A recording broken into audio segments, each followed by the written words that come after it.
Hey everyone, welcome back to another exciting episode of Tech Talk. I'm Adam Oldfield, your host, and today I've got my witty co-host with me, Echo the AI. How you doing, Echo? I'm feeling electrifying, Adam, ready to dive into the digital depths with our listeners. What's on the docket today? Well, Echo, we got a big one. Ever heard of RockU2024.txt? Rock You 2024 sounds like the name of a bad garage band.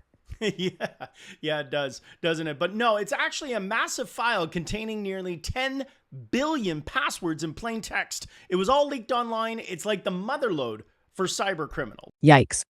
That's like leaving your house keys in the front door with a big neon sign saying, "Come on in." Exactly. So folks, if you're on the internet, chances are one of your passwords is out there. So what can we do about it? First step, don't panic. Second step, use a password manager to create unique passwords for every account. And third, enable 2FA. It's like adding a security guard to your front door. Well said, Echo. Now, on to the big news. Apple's AI-powered iPhones. They're coming out soon, but guess what? There's a catch. Let me guess, it costs a pretty penny?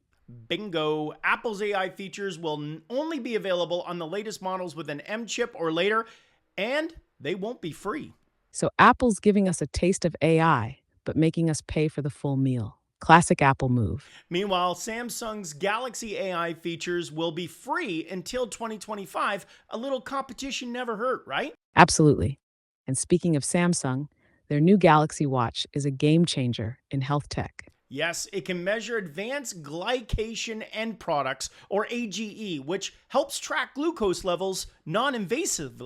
That's right, no needles, just continuous health tracking that could potentially reduce risks of heart attacks and strokes. It's like having a personal doctor on your wrist.